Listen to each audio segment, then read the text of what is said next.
Dream yoga and the practice of natural light. And he's describing in here a meditative practice used by Tibetans where they go into some sort of exalted state of consciousness called the mother light. They say the key is you got to get into the slipstream between being awake and being asleep.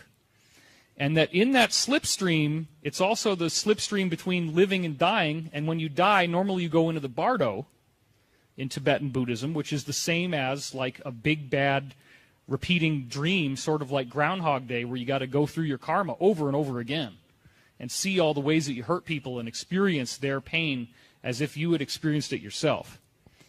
Well, there's a place you get to right before you go to the bardo and right before you go to a dream state, and that's called the mother light. And so this whole book was devoted to how do you get there.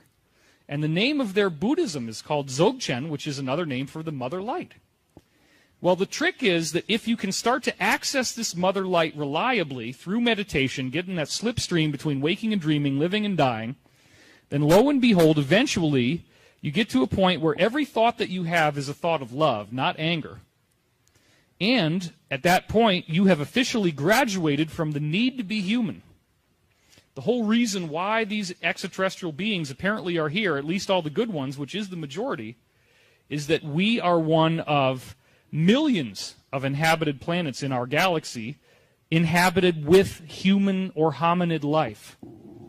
Now, I've had insiders come forward and tell me about the different life forms they've met. There's a lot of them out there.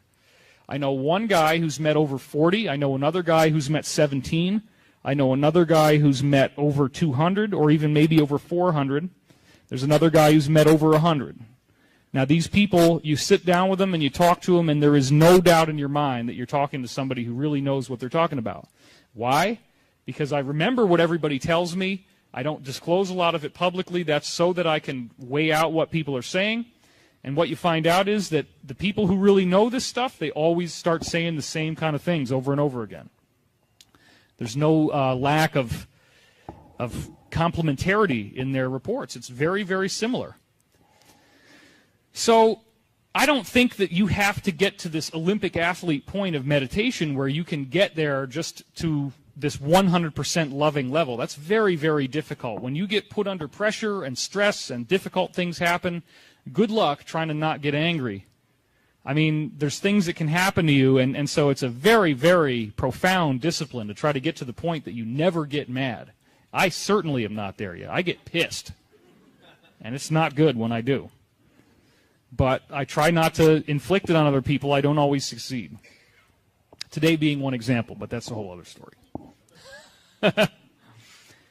Not here, not here.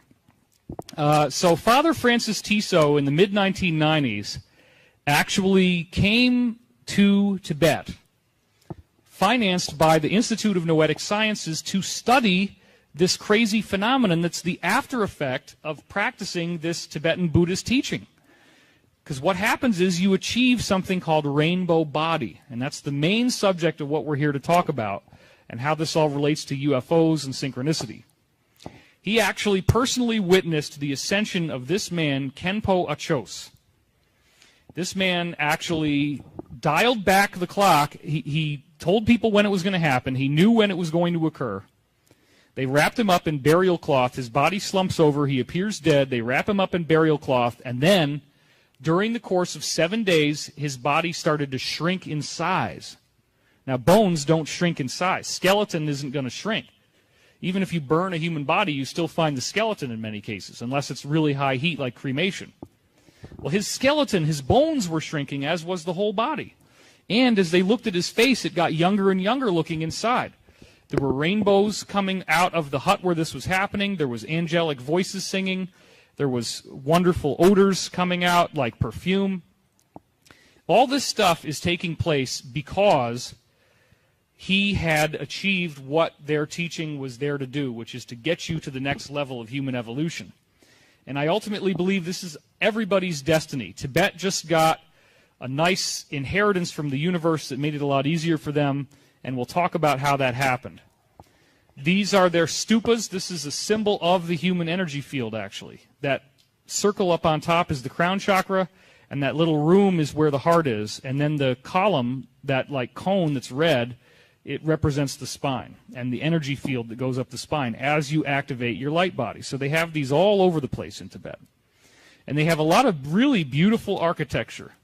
And so part of what you're going to see is like a really fun slideshow of some of the Tibetan architecture and the places where these really neat things happen. So a common and widely reported rainbow body event, a guy that sort of restarted this because it had fallen out of favor. It had kind of like lost, like people weren't making it anymore. Until the 1800s, this guy was a major figure in Tibet who kind of jump-started the whole thing and figured it out and got it to work and then taught other people what he did. This is actually what he looked like. This is an illustration that he posed for. The ears are probably exaggerated, but otherwise, you know, there he is. So Nyala Pema Dundul sort of took the old teachings and put them all together and created something he called the Union of Primordial Essences.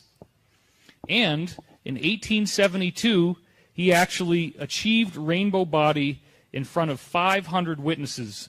And they all were going in and out of the hut where this was happening. And after 7 days, he left behind a small body made of nothing but burnt ash. That's all that was left of his human body. They then hid away the little ashy figurine to keep it secure because they didn't want people to see what had happened, which is understandable. They were afraid it would be stolen because it was such a big deal. And then many of his own students also attained rainbow body. So as a result of this, the rainbow body practice was rejuvenated in Tibet. This is more recent now. And before he left, he already had the ability to control matter with his mind, and so he adhered to the ancient tradition of leaving a footprint behind. So what happened here was that they had a flagstone patio, and this is the underneath side of the flagstone. He was walking along, this was just a typical patio, and he mushed his foot into the stone. And what you're seeing here is the bottom, not the part where the footprint is, but the underneath of the stone. Now notice how smooth it is. This suggests that with his mind, he was somehow able to transform the stone into something almost like a liquid or taffy type of consistency. There's no irregularities left in the rock. It's stretched like a balloon. It's very, very interesting. And you're going to see many, many more of these footprints as we go throughout the talk. So another key figure that we need to talk about is a major leader in Tibetan Buddhism who actually did pull it off, Achuk Lama Rinpoche. Here he is. Now, this is a lot more recent now. I'm just giving you some examples that are recent. He was the head of the Nyingma sect, which is the sect that has the rainbow body teaching in it. And he meditated for 43 years. That's all he was doing, with Master Tulku Arik Rinpoche. And in 1983, while he was in the midst of doing all this meditation, he established the largest monastery in Tibet called Yarchen Gar. It's a holy city where most of the Rinpoches and Lamas now live in Tibet. This is, in fact, the largest collection of Rinpoches and Lamas in the entire world. And here's an aerial photograph of it today. So it's really big and surrounded by water, which interestingly, I believe that acts as sort of like a conduit to help their meditation go along. But it's a major, major city, and he was the head of it, and he earned the right to be there because he was such an adept meditator. So here he is, late in life, and of course I wore my orange shirt tonight to kind of like commemorate the Tibetan Buddhist robe. It's the closest I can come to right now. I didn't want to come out here wearing a robe. That would be way too new age, right? But I want to point out something. This guy ascended, and look at his teeth. Okay, you don't have to be perfect. He's missing some teeth. He hasn't brushed in a while. It's okay. He still made it. You don't have to be a glamour queen. You're going to be fine. So this is actually the room that he was living in when he ascended. We actually have all this stuff that we can still look at. And it's, you know, a combination of ancient architecture and modern amenities like glass windows. So he actually, because he had meditated so long, the reports are many people saw him do miracles. And these miracles included that he was able to put handprints and footprints in rock wherever he wanted. He could manifest little statues out of thin air. And he also could download new spiritual teachings. This is called termas. And termas also are something where you pull in information from an existing scroll that's hidden away in some faraway location. And then you're graded on how closely you transcribed the original without ever seeing it. And you don't pass unless you get every single word correct. Yeah, it's like Tibetan remote viewing, but on an extreme level. So they definitely believed in channeling, and they believed also that the teachings were evolving, that there's new information that comes out as time goes on that helps you further on your rainbow body quest that they have. So he could stay underwater for days without any harm to himself. He didn't need to breathe. And he could see into the future without any impediment. He had prophecy ability, and he could make visual manifestations. So what you're now going to see is a photograph in which he wanted to show people his rainbow body before he actually ascended. Now, what you're about to see, bear in mind there is no lotus flower in the image, and there is nothing in the image that the original photo was nothing but him sitting there with his legs crossed. Hold on a second. Him sitting there with his legs crossed, and this is what we actually saw on the film. He projected that lotus from somewhere, and he projected an image of his energy body, and you can kind of see his crossed leg above the lotus, but that's it. The rest is all stuff that he manifested in the image. Question in the back. Yeah, was there any documentation on him being able to stay underwater? I mean, I would think that would be... Well, that's the problem. There is a community out there, but they don't want the West involved. That's why Francis Tiso was so important, because he was a Westerner who came and witnessed the rainbow body, and actually the Chinese military witnessed the rainbow body. So they don't really like to brag about this stuff. But after he died, his body shrank down to a little figurine of ash, and then what they did is they dressed it up and they made it wear clothes. So, and this is to commemorate his ascension. Now, all these people that saw this, obviously this is real. This is not some fake thing. And they got fans on it because they're worried about it. Again, we'll see the fans in the previous thing. They don't want it to spoil. I guess they might have been worried about it rotting. But anyway, this is on display. You can actually go see it. Another Tibetan Buddhist monk who recently attained rainbow body is Turtan Chakyur Lingpa. And this is his rainbow body. Again, it's a little figurine. They wrap it up in cloth. You're not actually seeing the ash. It's all been wrapped in fabric. But this is another shrine to him. And he leaves this behind for them. We're also going to see now the rainbow body of Chagye Trichen, and here he is. And so when he died, he also left behind a rainbow body, and they locked it up. Notice there's a lock on this case, because they're worried about people stealing these. But they dress it up. And so this has happened. There's 160,000 cases of rainbow body occurring, and oftentimes they leave this little body behind. So this is Jirao Kenpo. And he's kind of slouching in his seat. You see, he ought to stand up straight a little more. And here's another illustration of the stupa. And what they do is they put the rainbow body a lot of times inside that little room in the middle that represents the heart, to show how they opened their heart, and that's how they got rainbow body to occur. Now we're also going to talk a little bit more about another guy who achieved rainbow body. This is Karma Rinpoche. And this just happened last November. So it's a very new, exciting story. He passed away on November the 11th, 2013. He was 5'9". 14 days it took. His body shrank down to 8 inches tall, and everything in his entire body, including the skeleton, shrank 80%. And that's what they call small rainbow body. And this is a picture of him. And here's another picture of him. And then last but not least, this is the wrapped up version of what's left of his body. And supposedly he also left these 2 footprints behind, which they then painted. So he was able to mush his foot into stone. We're going to see a lot more of these as time goes on. So when Lama Achuk, that guy who was the leader of the whole Yarchangar monastery, when he created the rainbow body effect for himself and ascended, essentially, over 100,000 visitors came to pay tribute. This is a real photograph of what happened. So you can see the massive amount of respect that he had, and all these guys are in monk robes. They're all wearing red. You see that? So this was a huge event. Well, here's an example of what you don't want to do. This is a guy, Rangjung Rigpe Dorje, who died in the 1970s. And he did not achieve rainbow body, so not everybody does. And the problem is, this is why Tibetan Buddhists are kind of finicky. You don't want to show off that you have magic powers. But he did. He sat for a photograph and said that he would make himself transparent for the photograph, and a Westerner took this photo of him actually doing that. There is no retouching, there is no airbrushing. This was witnessed by people.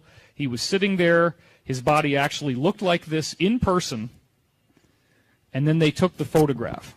And you can actually see through his head. Notice there's that bar behind his head where the head is. You can actually see the design of the bar. But that is showing off, and he blew it. So you gotta. So it's important that like these people don't go too far with it. So I want to take us into before we go back into more of the Tibetan Buddhist stuff. I want to get into another discussion here about the greater essence of why this is happening and what's the cosmic plan for us. Because I believe this is what we're all going to have to do. We're all going to go into rainbow body at some point. You may not do it the way they do. It may happen in grades, because if you read the Law of One material, which is, again, my source teaching for everything, the Law of One clearly states that there are densities of evolution. There's 7 dimensions or densities that we go through. We're in 3rd density now. You go from 3rd to 4th, usually, 4th to 5th, 5th to 6th, 6th to 7th. Well, to go into rainbow body, that's actually the 7th density leap. So you finish the whole class of what you're supposed to do in the universe. But 3rd to 4th density is what most of us are going to be doing. And in order to make that, you only need to be slightly more than 50% focused on love and peace. And you can be 49% evil. And you still get to go to the next dimension. Most of the ETs that are visiting us are 4th density. Some of them are 5th density, and those also help us, but they sort of manage and oversee the 4th density ones who do a lot of the work, the boots on the ground work. And then according to Law of One stuff, 6th density beings usually do not appear before us. They only may do it rarely. But because in this case they really screwed things up for the Earth, they actually have dropped down to 5D and are appearing in craft. So some of the people that channeled the Law of One that calls itself Ra, apparently this was not originally a bad thing. There's a lot of negative publicity right now about Ra. Everybody thinks, oh, that's Illuminati. Well, actually in the Law of One they explain what happened. They started out positive, and then the negative beings came in and actually corrupted their message, and that's what started to happen about 10 or 11,000 years ago that led to the creation of the Illuminati. So the stuff, the symbols that the Illuminati are using, like the all-seeing eye and the Great Pyramid of Giza and the Masonic square and compass that indicates geometry, the focus on sacred geometry, building buildings with sacred geometry, this is all the offshoot of what started as a positive teaching and was corrupted by these people. So that's an important point to remember. And by these people, I mean the negative beings that came in and wreaked havoc on it. So the greatest message in the Law of One is this concept that the universe itself is alive. The universe is actually a life form. It's organic, and organic life is everywhere. And if you've seen my other talks, or if you watch my show on Gaiam TV, I've given, or if you read my books, either one of them, Synchronicity Key or Source Field Investigations, I have an extensive amount of scientific data to show that this is actually what's going on. Biological life is everywhere. Just for today, I'm going to give you something a little bit different that you haven't seen on Gaiam TV and you haven't seen in my other talks. You may have read it in the book, but there's only so much data out there. We actually have poked a hole in the theory about DNA. And this is important because, remember, the rainbow body shows that there is something more than the physical that we can transition into. The rainbow body is just a very dramatic, gee whiz kind of way of showing that we have a soul, that we have an invisible essence that is not tethered to the body. You can also see that with near-death experiences. People's body is clinically brain dead. They have brain death. They have no respiration. They have no pulse. There's no electrical activity in the brain, but they record seeing things out there in the waiting room or whatever, and it turns out that it's accurate. So that's fascinating. And there's lots of reports of that going back to the 1970s with Dr. Kenneth Ring and Dr. Raymond Moody. So how important is that soul that's floating out of your body to your actual physical existence and your biological life? As it turns out, it's very important. Very, very important.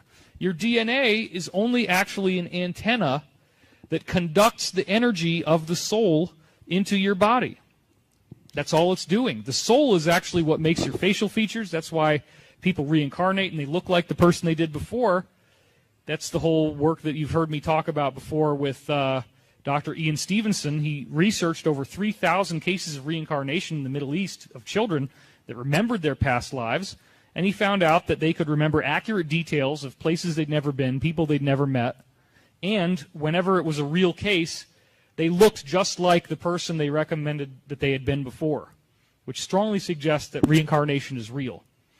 And of course, as probably most of you know, I have this uncanny facial resemblance to Edgar Cayce, and it's sort of like a blessing and a curse, because how many Elvis impersonators can you name? That's not my gig. I'm not trying to look like somebody else. I'm not out there saying, oh, I'm Edgar Cayce. You know, people come up to me and they say, oh, Edgar. It's like, no, that's another lifetime, you know. Some people have called me Dave Ed. I've gotten that one a few times. So there's something about who you are that's information. It's pure information. And the DNA is not the key. Scientists up until recently were addicted. Oh, I got to fix that. That's crazy. Hang on a second. Now you're getting the backstage pass here. All right. Let's try this again. Okay. So the human body has 70 to 90,000 proteins. What does that mean? That means that, like, the surface of a hair on your body has a specific protein that makes that type of coating on your hair.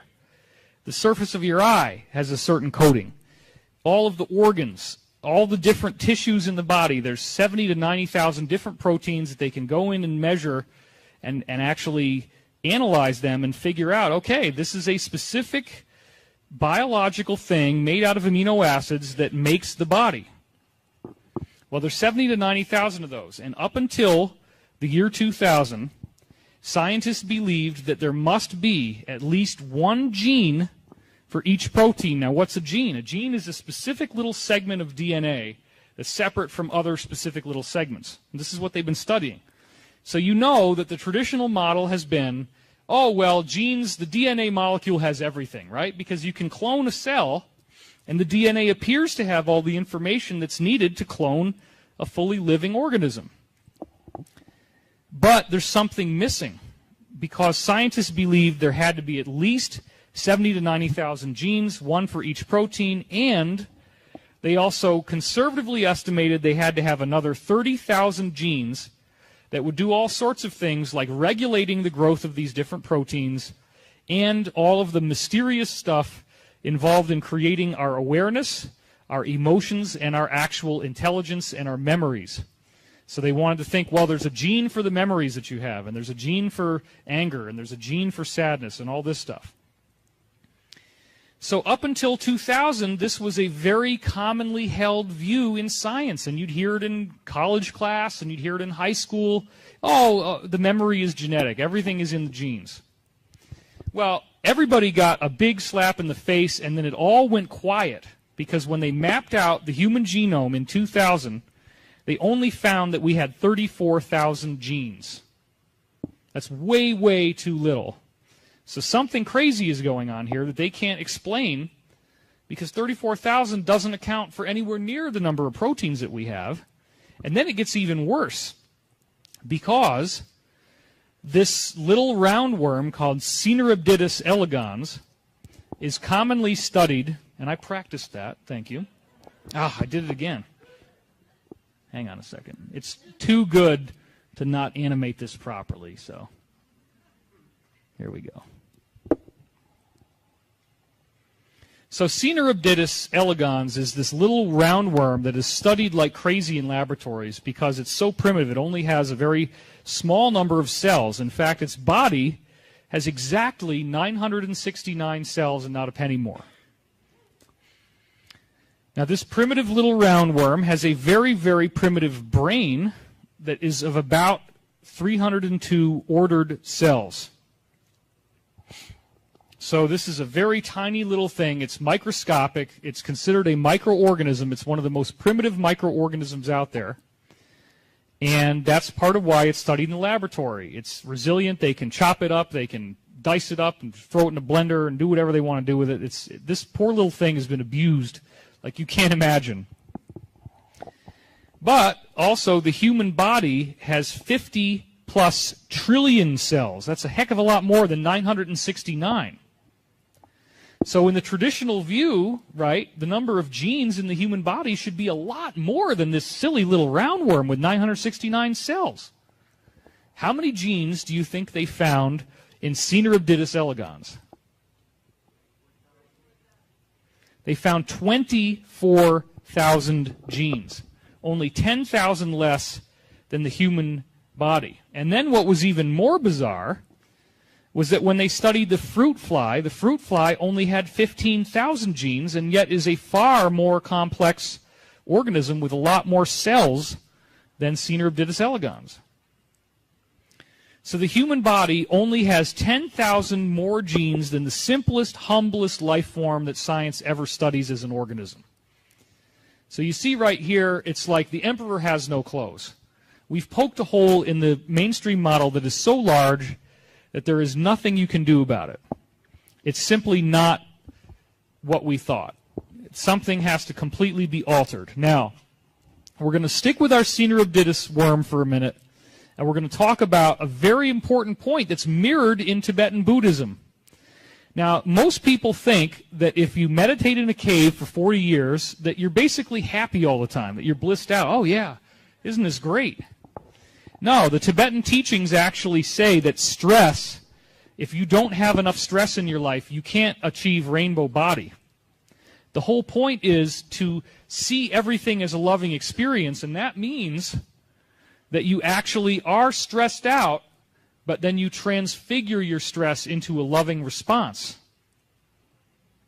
And if you don't have enough stress, then you don't get to practice because you're always happy. So you see, actually, what's happening right now is we're going through a collective planetary initiation that is deliberately making us really stressed out so that we have a greater opportunity to interpret each experience that we have as a loving experience and try to see the love in it, because that's the core of the Ascension teaching. Every thought is a loving thought. You can't really get there without having really horrible stuff happen to you frequently. And that's what's happening to us now. It's the global initiation. So let's go back to Caenorhabditis for a minute. Oh, Jesus, I did it again. Sorry about that. I actually put these slides in just this morning, so it was all kind of like I got this inspiration, a new way of doing this talk. So there you have it. Let's make sure that I save this so that we don't lose that. All right. Okay. Now we can go. So Caenorhabditis is normally a lactose-intolerant microorganism, and that means it cannot digest milk sugar, and if it tries to, it will die. If it tries to eat the milk sugar, it will actually die. So this scientist named Dr. John Cairns did an experiment where he takes these little roundworms and he places them in an environment where the only food they have is lactose. And normally that would kill all of them, or that's what we were led to believe. And in fact, it's true that most of them die. But a small percentage, somewhere between 2 to 5%, actually live through it. Now, how's that even possible? They got nothing to eat. Think about this for a minute. Think about what I'm saying. How did they stay alive if they have no food? They actually created their own evolutionary leap on a rapid, almost instantaneous scale. It only took a few days. They somehow rewrote their own genetic code and mutated the shape of their mouth so that they actually could eat and digest lactose. Only a couple days. Only a couple days. So if you're squeamish, get ready for the gross out pictures by closing your eyes. I'm going to show you the worm, and then I'm going to show you what its mouth usually looks like. I was not able on such a short timeline to find the new mouth. But here's Caenorhabditis, just a typical microscopic organism, 939 cells. And this is its mouth. And it's been extensively studied. And here's the mouth from the side, which looks disturbingly similar to peyote cactus. But none of you guys know what that is, right? So look at how complex the cellular structure here is. This little guy actually rewrote his own DNA. How does he do that? Well, stress. Stress that he went through. He's dying. He's got to eat. He's got to find a way to eat. Nature found a way. Nature altered his genetic structure somehow. And I believe that's ultimately the key of what's happening to us on a planetary level, is we're all going through stress right now, and we're all experiencing this transformative consciousness. So here's another example. This is Drosophila, the common laboratory fruit fly. This poor little guy has also been very heavily abused in laboratories. They've chopped him up, diced him up, sliced him up, boiled him, burned him, baked him, you name it. He's had everything done. Well, the research on the Drosophila fly, oh, it did it again, sorry. This is just getting to be like a bad joke. All right, let's go to the animation.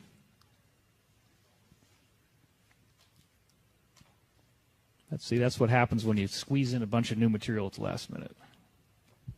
I got an inspiration this morning. I woke up, I said, I know what I'm going to do. So Drosophila is the most frequently studied insect in all of science. And here's what they would do in this particular case. You take the single fertilized cell. So it's one cell with one batch of DNA. The mother and the father DNA have come together. It's the single cell. That's like the stem cell. And if you clone that one cell, you'll get two organisms, right? That's what the embryo grows out of. That means that all the DNA is in this one cell. Then they take out all of the DNA code that they've identified through painstaking research is responsible for making the eyes. And it's pretty obvious because once the eyes are gone and the creature grows up, it doesn't have eyes. So sure enough, the fruit fly is then born. It doesn't have any eyes. And then what they do is they do this to other fruit flies as well. And those other fruit flies also are born without eyes. And then they breed them. So they have nobody else to mate with. They can only mate with the flies with no eyes. No matter how this has ever been done in the lab, automatically the eyes are replaced. And it never takes more than 5 generations for this to happen. And that's the most. That's like the longest that it takes. That's if nature isn't really doing a very good job. So this is great because this whole idea that they're trying to make Terminator seeds and genetically modify seeds so that they're never going to be able to reproduce, that's not actually how it works. So this is, it's not actually from the same study, but on the left you have a mutation of the fly where it doesn't have eyes, and then after a very short time, it puts the eyes back in. Well, the problem is that can't come from DNA. The DNA doesn't have the code anymore. So you have to totally redo science, and this is where we get back to the idea that that little fruit fly has a soul. It has an energetic pattern that makes it into the normal fruit fly that we now see. Another really cool example that I want to give you comes in a very strange way from the Italian wall lizard. And this lizard actually went through a spontaneous evolution over a 36-year period. This is another very rarely reported scientific fact that happened. So what's going on here? In 1971, 5 adult pairs of Podarcus sicula, which is one of the types, that's the basic name for this wall lizard, 5 adults, so male and female, so 10 altogether, were moved from their home island in the South Adriatic Sea. Their home island was a desert called Podcapisti. And on that desert, it was very dry. They didn't have plants. And their only diet was small insects, which are very easy to chew, so it doesn't require a lot of biting power. Then they were moved by these scientists to a new island called Podmercaru, and this new island was all vegetation. It only had vegetation. It didn't have, it still had insects, but now these little lizards became vegetarian. They ate plants because now they had a whole different diet. So this was done in 1971, and up until this time, that wall lizard never existed on Podmercaru. That island with all the vegetation did not have these lizards. So the scientists returned in the summer of 2004, 2005, and 2006. And what they found was totally amazing. They captured the lizards, they measured them for the length of their snout vent, the size of their head, and their actual body mass. And they also took clips of DNA off of the tails and confirmed that they were genetically identical to their original source population. But here's the crazy part. There were striking differences in the size and the shape of their heads. Their bite pressure had become much stronger, and in the really most baffling thing of all, they developed completely new structures in their digestive system after only 36 years.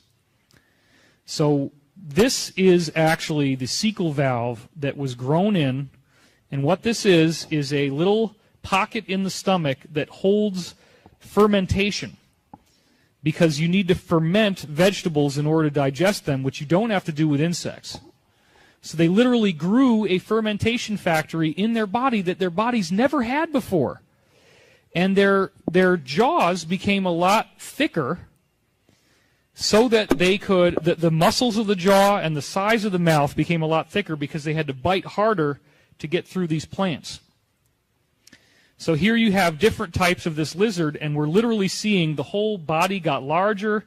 So it went from something more like A down to something more like C. The head gets larger, the bite pressure gets higher, and it grows a completely new digestive system. So these are adaptive changes that allowed them to be able to eat plants, and interestingly enough, they also stopped the instinctive behavior of defending their territory. So this is a fascinating new study. And it only came out recently, but what is it ultimately telling us? It's telling us that there is a whole new science to look at here, and it's a science in which evolution is not random. Evolution is not caused by mutation. Evolution is intelligently guided, and when those little lizards were stressed by being put on this island that they didn't normally belong on, their genetics adapted. When that little roundworm was stressed by being put in an environment of only lactose, it adapted. When the fruit flies were stressed by losing their eyes, they adapted. There's another story that I didn't have time to put in here, which is Darwin's finches. These birds in the Galapagos Islands that had beaks that were only a certain shape. And then as the climate would change, sometimes they'd have to peck for these little tiny seeds, and their beak would actually elongate so they could get the seeds, and it happened over a very short period of time. So this totally changes the game. Now, with that being said, we have a nice little break point where we're going to go back into the Tibetan side of things, but I have to piss so bad. So I'm going to go behind the building here. Please don't walk around. But everybody, if you need a break, we'll do a little 5-minute break, and then we'll come back. Thank you.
Yeah, much better. All right, let's everybody get back to your seats because it's about to get a whole lot more crazy now. This is a very interesting section we're going into here. It's going to finish up what I started talking about yesterday and never really got all the way through it.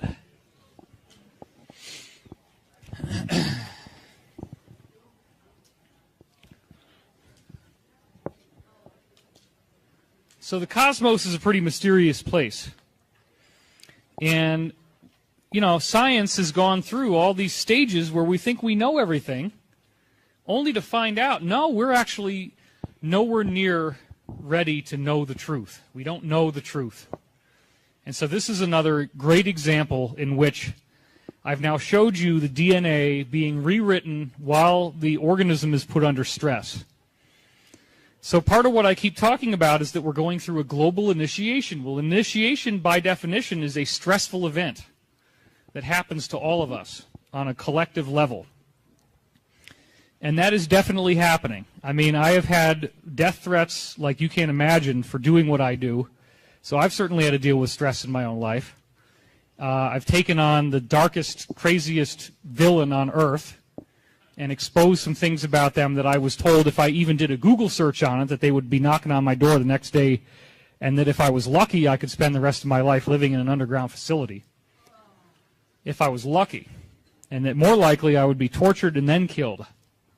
So I went ahead and did it anyway because I've had this relationship with my higher guidance that's gone on now for quite some time, and the guidance said, you'll be okay. So I've had to take these leaps of faith and just trust that things are going to work out and that I'm going to be protected and everything's going to be okay. But it's not easy. So we've been talking about, just to summarize what we started with, we had the Tibetan Buddhist teachings of rainbow body. And if some people can do that, then why couldn't everybody do that?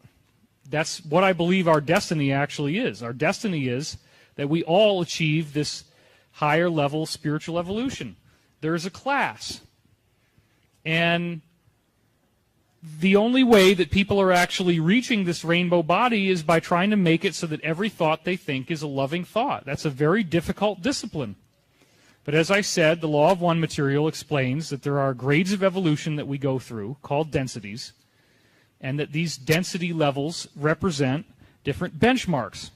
And I also said that the extraterrestrials, like in the Roswell crash, that their responsibility, their main reason why they're here, is to help us usher through the next level of human evolution. Well, I made the mistake of thinking that it was all going to happen on December 21st, 2012, which was a nice fantasy. It was a beautiful theory. I mean, I loved the idea that it was true. But then I remember being more and more distressed as 2012 went on because it was like, people are not ready for this. If you got to be more than 50% loving, there's a lot of people who are not there. And I also had always seen in my dreams and visions about this that we were going to see the Illuminati exposed first, and we were going to get disclosure.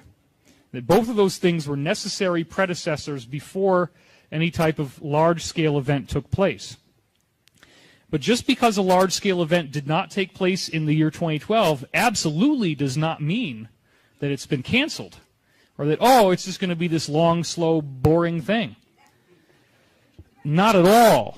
So in the 1950s, only 5 years after Roswell crash, and people started to find out the truth, and it wasn't so stigmatized as it is now, people were visited by extraterrestrials, and as I was saying, this started in 1952 by radio telegraph, which is Morse code over ham radio, done by Dr. Wilbert B. Smith.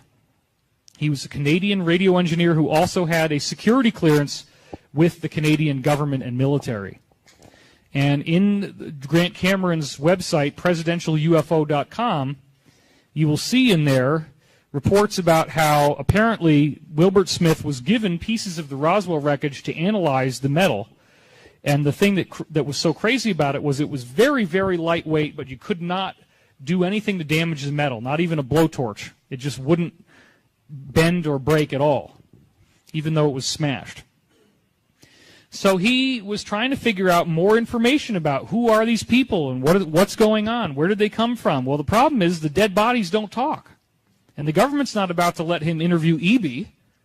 So he had to go for other methods of communication. Well, this is what happened. He was contacted by the radio telegraph because he had basically prayed for contact. So he starts getting this message, and although it didn't happen to him, others who were contacted this way, the message literally says, "Go look in the backyard." And then there's a freaking saucer back there. Okay, so that was happening. And it ultimately led up to some people that got so well communicated with that they got tuned up by this radio telegraph contact, and it led to conscious telepathy with these beings, which made their messages come through a lot faster. And although a lot of channeling is very dubious in nature, and people always are telling me, oh, this channeler said this and this channeler said that, and it all contradicts most of the time. What Wilbert Smith did is he came out with a 100-part questionnaire, and he asked, oops, let's go back. Now that I got good batteries in here, it's like it actually works, so I got to be careful I don't click it too hard. Over 100 questions were asked, and the people who really had access to the ETs were all giving the exact same answers. And that's pretty incredible. That's replicability, and that's genuine science. So this is a copy of the actual documentation where he gave a speech in 1958 and talked about what he was doing. And I gave this in the previous talk, too. The procedure in checking contacts was to ask a number of innocuous but significant questions and compare the answers with answers to the same questions that other contacts had given. Questions were of the type, do people live on the planet Mars? If so, what is the general shape of their houses? Do people on Mars use coinage money? If so, what does it look like? And so he goes on from there, but the point is that these people that are living on these other planets are not in our density. They're not in our reality. So we don't actually see them. We don't see their buildings and their civilization with the naked eye, per se. But they are there. One of the most important things that was revealed in this old channeling from the 1950s is that the human form is universal. It's throughout the entire galaxy, and much of the universe has human beings. This is one of the biggest disservices that we've been done by our government. We've been lied to. And we use words like creatures. The word creatures shows up all the time. Alien creatures. Well, they're not alien and they're not creatures. They're human beings. They're mothers and fathers with children that play, and, you know, it's families. We're not, and yet, why do you think they're so afraid of coming here right now? Think about it, right? What would happen? Would we treat them nicely? We can't even, I mean, I got next to some people on the plane from Nebraska. There it is right there. Do I even need to tell you the rest of the story, right? It's like,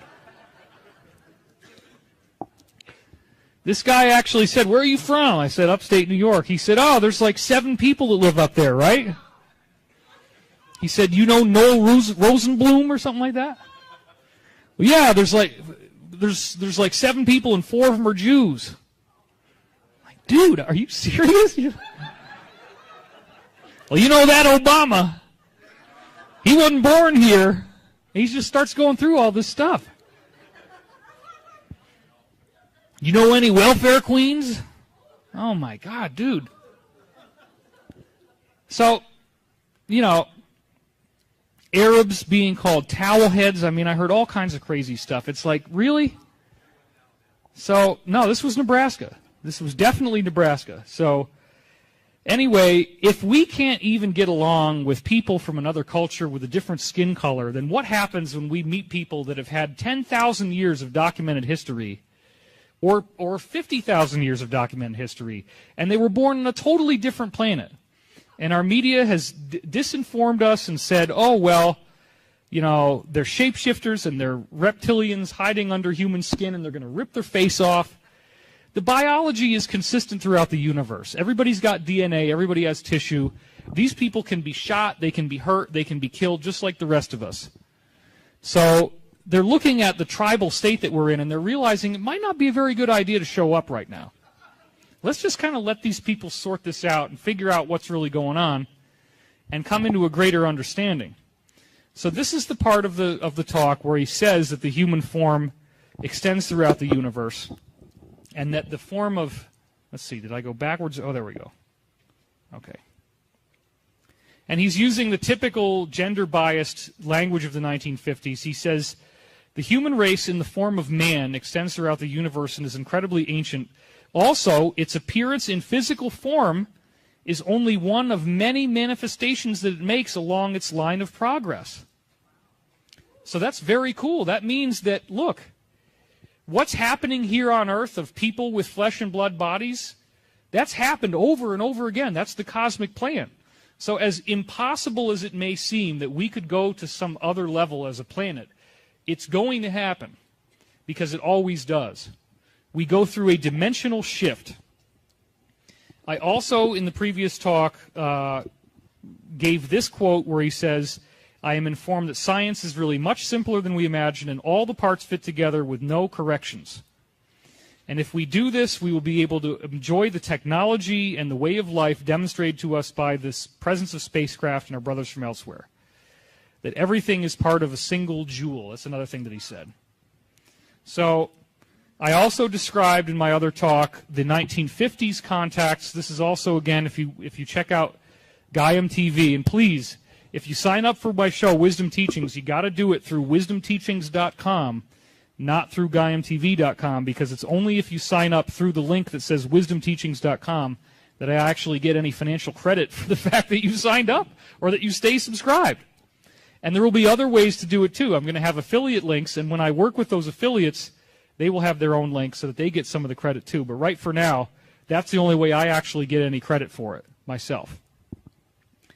So in the talk, I summarized it by saying, this is a guy, Baird Wallace, who wrote a book called The Space Story in the Inner Light, a series of articles by Baird Wallace.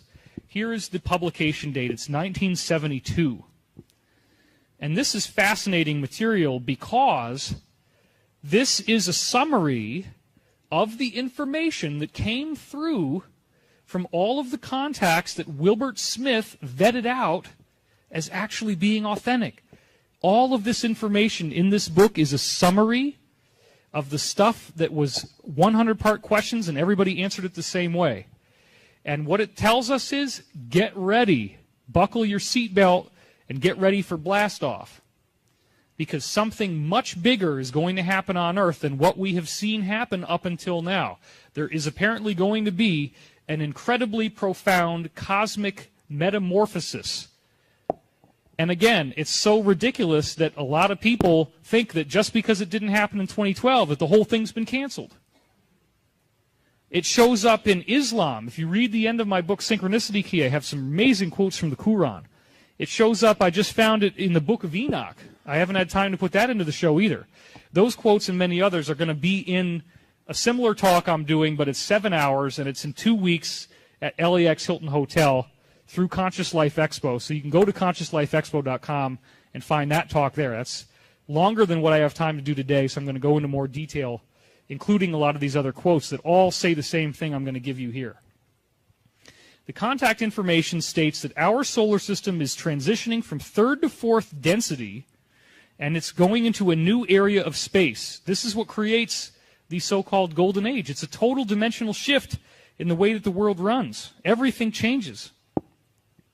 This movement is changing the vibrational rate of the nucleus of the atom in our world. So the matter itself is transforming.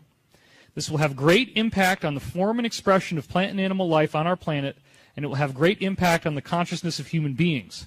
This has already started and is now amplifying because we have fallen behind the grade of evolution that we're supposed to be at on this planet in our spiritual level, and we're not prepared for the change.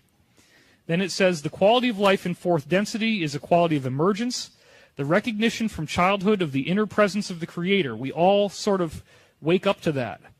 In this cycle, we undergo many changes and refinements in our sensitivity of our physical body. There's a whole new vista and scope of the nature of life that opens up before us, and we live in the knowledge that we have a deep indwelling allegiance to the Spirit of the Creator. Summarizing various sources dealing with these events, there will be major rearrangements in the orientation of the planets and moons within our solar system. That's a big frickin' change. Because something is happening now that's keeping all the planets on a very mathematically precise orbit, right? down to the second. You can time it out year after year. It's 365.2422 days. What it says is that an invisible planet close to the sun called Vulcan will be absorbed into the sun. Pluto is going to get kicked out of the solar system like a billiard ball. The moon is going to actually peel away from the Earth's orbit completely and become its own planet. And the remaining planets will have major changes in their orbital paths. Something big happens to make that occur. And think about the fact that it would get kind of windy on Earth. If we go from 365 to 370 days, as he says elsewhere here, I believe this event is literally the cosmic manifestation of the fulfillment of the prophecies of Jesus regarding ascension, the coming of the bridegroom.